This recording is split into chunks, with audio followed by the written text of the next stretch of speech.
You know what?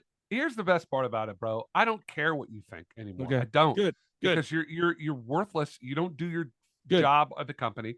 So you're gonna be like the retarded friend that I brought along with me, and I'm gonna make you rich, and I'm gonna take care of you so you can freaking live in Good. that super expensive city, Yep. and we're going places. And one day you will appreciate my genius. So Okay, good. there. I can't wait for All that. right, let's do this. Smarticle Podcast coming on down. And Brandon's a giant turd. 3, 2, 1. Welcome to God Talk Friday on the Smarticle Podcast. We're going to give Oh, you 5 seconds of silence so you can head on up to the clouds and tell God you're ready to talk. Your 5 seconds of silence brought to you by the Smarticle Podcast. Okay, Brandon, how was your trip to the clouds? well, first off, I'd like you to tone your Okay, good energy point. down. Thank you. I feel like you're a little animated, and we've talked about this before. You kind of come in, you make hand gestures at me, you think it's really funny, you try to stir it up, and then you're like, and let's get holy and not say bad words. I'd rather you say bad words and just keep your tone down. So Okay, let's work on that. which is a great reminder, Brandon. If you could refrain from using any of like George Carlin's list of bad words, including flatulence, Wasn't it that like would, six? yeah, Wasn't it like 6 words? Six, it'd be seven great. words. It's a God Talk Friday. Just a reminder, Brandon. I think it was the 7 words that were banned on the air, but whatever. Sure. All right. Today we're going through a series that Center Action and Contemplation is calling Life as a Spiritual Journey. Today's Mm. episode is called Falling Down and Moving Up. Are you ready, Brandon? Oh, I was born ready, Larry. Here's a smidge. A down and an up perspective doesn't fit into our Western philosophy of progress, nor into our desire for upward mobility, nor into our religious notions of perfection, or holiness. No one would choose such upheaval consciously. We must somehow fall into it. Those who are too carefully engineering their own superiority systems will usually not allow it. It's much more done to us than anything we do to ourselves. And sometimes non religious people are more open to this change in a strategy than religious folks are. Let's hear from Jesus, Luke 16:8. The children of this world are wiser in their ways than the children of light. I've met too many religious and angry Christians and clergy to deny this sad truth, but it seems to be true in all religions, and until and unless they lead persons to the actual journey of spiritual transformation. I'm going to try to sum that up, Brandon. Here it is. Let me see if I got this. We fall up, we fall down, then we try to change, and we're transformed, but nobody wants to fall down. Did I get it? No, not Dang even it. close. No, his idea is very simply that Dang it. the only way we can actually get to a place of true spiritual, having any sense of a spiritual life that's real, is to fail. He referenced in one where he said Peter is talking to him, and he's saying, I'll never leave you, Rabbi. I'll never leave you, Jesus. Remember? And then he says, no, dude, you're going to deny me 3 times. But he says to Peter, until you are ground like wheat, you cannot help your brothers. In a sense, until you have been broken down. And I have become convinced of this, that the only way we can help other people is through suffering. So falling upwards is this idea of suffering and then rising up. Okay. I'd like to poke a couple of holes into that right there, Brandon. Sure, feel free. I have known people that have lived the perfect life. Their two parents love them. They grew up in the suburbs. Then they went to Harvard. They studied business. Sure. They made lots of money. Yeah. Maybe someone close to them died, but mostly not. They have lived a great life, and they're good people. They've not failed, and they're good.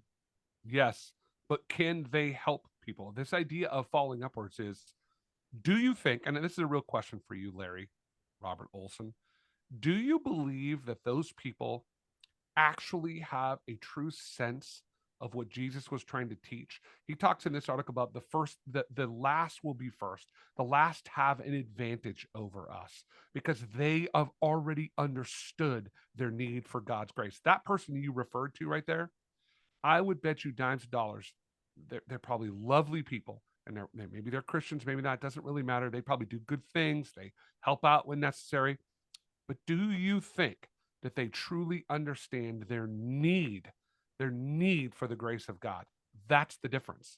Yeah, I would say that person I described is more of a robot than an actual human being. There you go. So they're not They're not recognizing their need from God. So like, you know, I was my wife and I have taken in this baby for 3 months, and I'm like, You know oh my what? God. I didn't know. I know a little. It's not a humble brag because it was really hard. I'll be honest. I'm gonna be fully honest on that God Talk Friday. I did not want to take this baby in.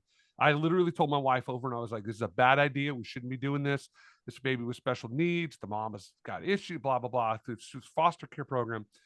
But what swayed me was we're talking to somebody and they were talking about the program she was in. And the leaders of this program that have brought this mother in and this baby, they don't believe in treatment for people with drug addiction. They believe in the power of prayer for people Whoa. in this. So Okay. they I are was good with literally, everything so yeah, far. exactly. They've pushed. I'm like, what?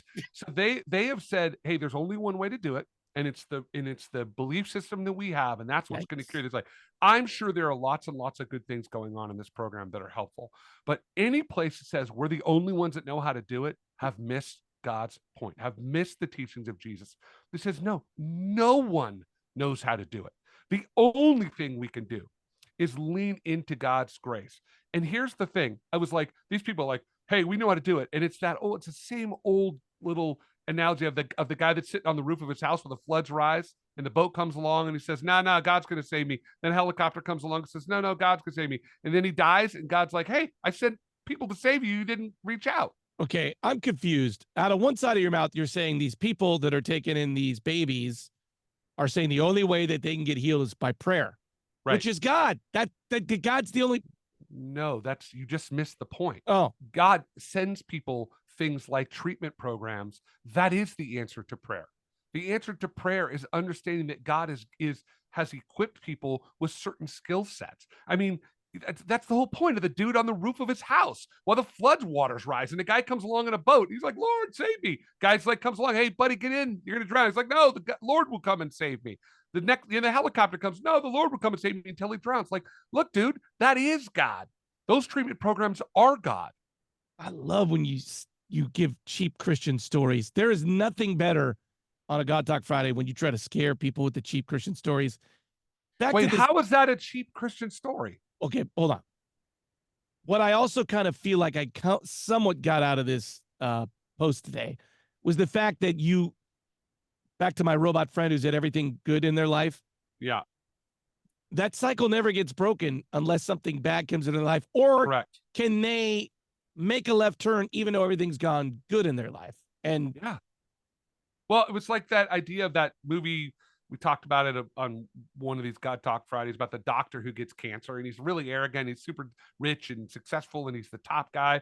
And then he gets cancer, and it changes everything in his life. He becomes friends with different people because he is falling upwards. He's understanding that he no matter how great he is as a doctor, no matter how rich, no matter how successful, there are things that you cannot deal with individually. That's the very point of this, is that when human beings say, I can control the outcome, they lose. I know it's life. You've lived a life. I've lived a life. I think that's certainly true for me. That Sure. if there's been things that have overwhelmed me and I've gone down the rabbit hole and I've come out a better person. Mm-hmm. You just think that's true for everybody? Or Yes. is my, okay. Yes. When you and it's think whether about, you let yourself. yes, when you think about people, when you read, I can't remember what, I think it was Eli Weiss's book, Night, when they talked about, or no, it was Viktor Frankl, when he talked about people that were in the camps and how they survived. He said that they could look in the eyes of a person and know if they were going to survive or not, because the people that had hope outside of themselves, right, believed that they could survive this because of something greater than themselves, they survived. It was those people that said, hey, because I mean, when you get to that kind of horror and that kind of monstrosity, there's nothing you can do to get out of it. Nothing. So the point is that as human beings, what Rohr is saying, and people could disagree with this all they want, that's fine. But what Rohr is saying simply, in order to truly find that sense of godly peace, you have to fall upwards in order to get it. Okay, so before I go, I am jealous of my robot friend because they've had a really great life. Seriously. Are you really jealous of them? Yes, of course. Why? You have a great life. It's true. I do have a great life, but every once in a while I'm like, oh man, I wish I had talent to get into Harvard and could run a hedge fund and get like. Yeah, man. I just think that it's like, Never wish for something like that, because Well, you do not know what's in that robot's life. I got some bad news, Brandon. That ship has left the dock. I Not, am never going to Harvard. I'm not running a hedge fund. you don't know, man. You don't know what God has in store for you, Lawrence. Oh, Brandon. All right. Brandon, thank you for giving me just a smidge of hope today. I believe you don't think that you could still be successful. It's so weird to me.